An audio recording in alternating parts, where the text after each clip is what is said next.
Well, I haven't really the last couple of years made this video review for calculus for the limits test, but I can tell people are struggling a little bit here and there, so probably worth taking a look at, and hopefully this will be helpful. And thank you for taking the time to do that.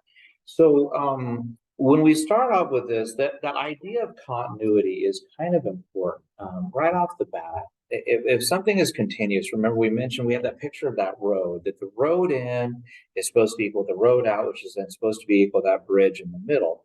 In other words, if I want it to be continuous, specifically at x equals 5, then I need to have a situation where the limit as x goes to 5 from the left side of g of x must be the same as the limit as x goes to 5 from the right side of g of x, which in turn has to be the same as g of 5 itself. That is the literal definition of what it takes.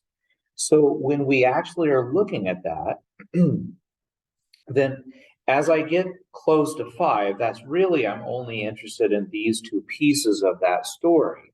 So if I took the limit as x goes to 5 from the left side of g of x, then I would get the square root of like 5 minus 1, which would of course then be, 2, right? Not a big deal. But when we try to look at the limit as x goes to 5 from the right side of g of x, I would actually have k times 5 squared, or 25k. So again, if those two values then must be the same according to this, and keep in mind, because that says greater than or equal to, that is going to be this value. I want 2 to be the same thing as 25k, which would make k equal to 2 divided by 25. That is the value that would make that function continuous. Now, that being stated, it said, let's go ahead and sketch the graph. Now, what happens if k is 2/25ths, we end up with this kind of a story right here. The first thing to note is that 2x squared is a simple parabola. It goes through the origin and kind of goes up pretty steeply on both sides. But as I get really close to the number 2, this is going to get really close to 2 times 2 squared, which is 8, right? So it's going to come up something like this and get very, very close to the coordinate 2, 8. But of course, once I reach the number 2, the graph is going to drop down right here to at 2, it's really going to be 1. That's that value. And it's going to start doing this kind of thing that the square root does, that kind of fans off to the side until it reaches 5. Now, keep in mind, we've already found out that gets really close to 5, 2. We've already figured that little story out, that the limit as this one goes to 5 was 2, and it has to be continuous. And then, of course, from that moment on, it becomes a little parabola that stitches together like that. So that kind of does it. Now, in this particular case, we're going to go through and look at some of these values. Now, as I get close to 2 from the right side, this is going to get really, really close to the number 1. Whereas I get close to 2 from the left side, that's going to approach the number 8. But see, if we remove the plus and the minus there, that's implying that we're coming from both sides. And so therefore, they can say that that value for that limit does not exist. Now, for 5, we made it continuous. So by definition, as we did that, the limit as you go to 5 is 2 from the right, from the left. And therefore, the limit is, in fact, the number 2, because we designed it, because we said we wanted it to be continuous. Okay, so that kind of finishes a pretty robust big question, number 1, looking at a lot of different things. Number 2 is really just looking at that in behavior stuff that we discussed from last year. Now, of course, if we look at the limit as you go to 2, remember the first thing you do is you just plug it in and see what happens. If we plug in 2, I get 3 times 4, 2 times 2 is 4. We literally just going to plug in all of this stuff. I got 2 plus 1, which is 3. I see no issue with me just plugging all of this stuff in. I've got 12 plus 4 is 16, 16 minus 8 is 8. I got 8/3. I literally plugged it in and life sounds good. Now, as a different version, Sometimes we want to know what happens as you go to infinity. As you go to infinity, the first thing you want to do is you want to look at the powers, and the biggest power here is x to the fifth. The biggest power here is negative 9x to the fifth. That means that limit is going to go to negative 1/9. And that's the answer to the limit, but the visual interpretation is that you would see a horizontal asymptote to this graph. Now, funny enough, when you deal with absolute values, kind of strange things happen. When you look at these things, you might see that they have matching powers, kind of like this one. 3x and 2x have matching powers. So what could happen some of the times is you're going to get a limit of 3/2 as you go to infinity. But because it's an absolute value, it might be negative 3/2. So we have to do a little bit of thinking about this. As x becomes increasingly negative, this is going to become a very large negative number being multiplied by 3. Whereas the bottom is going to be a very large negative number being multiplied by 2, but also in an absolute value, which is going to make it positive. That means this answer is going to have a limit of negative 3/2. So as it turns out, this one is going to have a horizontal asymptote of 3/2 in one direction and negative 3/2 in the other direction. Now, letter D is one that I saw as you guys were working in class. We had a little bit more issue with. Remember, we want to get it into this squeeze theorem story, and that is I want the limit as h goes to 0 of the sine of h over h. Now, the critical piece of that story is I need these two entities right here. They have to be exactly the same, sine of h over h, sine of u over u. So when we look at this, I want this one to match. And this is actually very close to the one that some people are struggling with the quiz.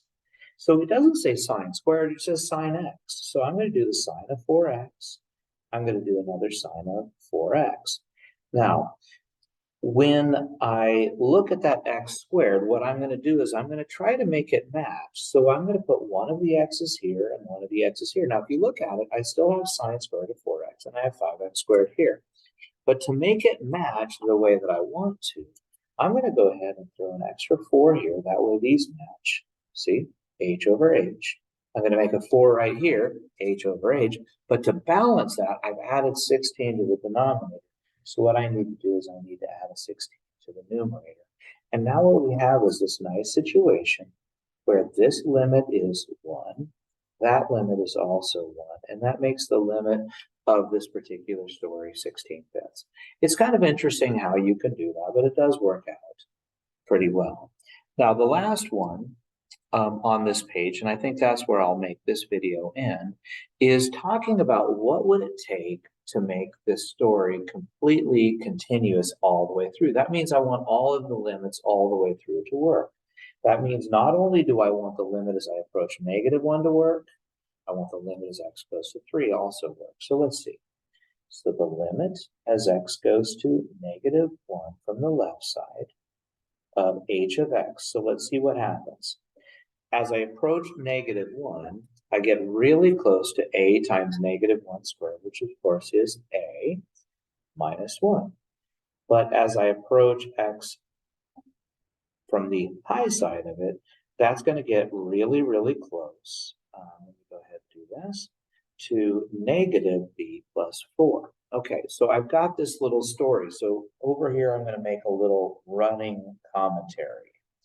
This is one set of things. Now, again, I can't make it continuous yet because my issue is I've got two variables, but I only have one equation.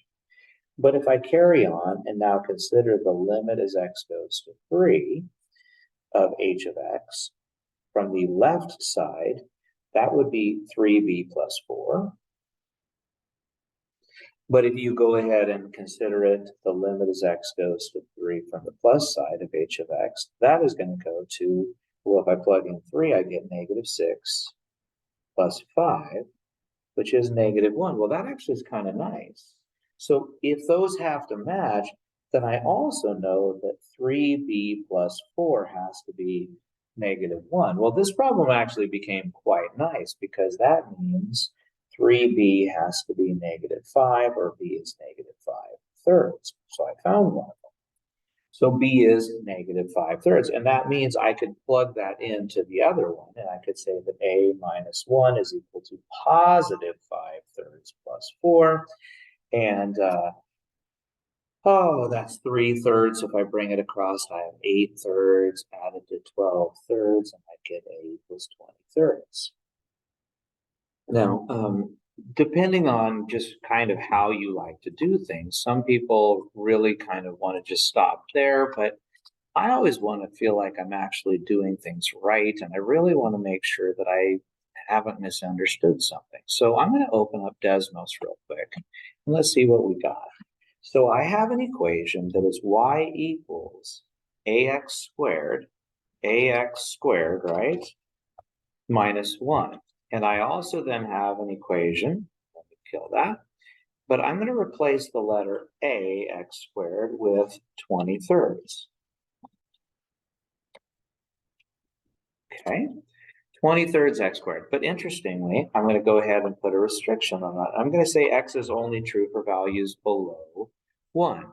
So it's sitting there like that. So we've got some little parabolic thing that only exists until we reach that. Now I've got y equals bx plus 4, but we're going to go ahead and replace the value b with -5/3. Let me go ahead and put that here. Let's see, I think that's good. And that is going to be true for all values from -1 is less than or equal to x, which is in turn less than, let's see, 3. So you'll notice that it's stitched together real nice and pretty. And then we have our last part, which is y equals -2x plus 5. And that, of course, is restricted to values that are of x that are greater than or equal to 3. Now, that's certainly not a pretty graph, but what you can see is it does stitch together in a nice continuous way, that where one graph lays off, the other graph perfectly picks up. Hopefully that's helpful to you to kind of see how that all plays out. And we'll see you back for another page in a minute. Okay, bye-bye.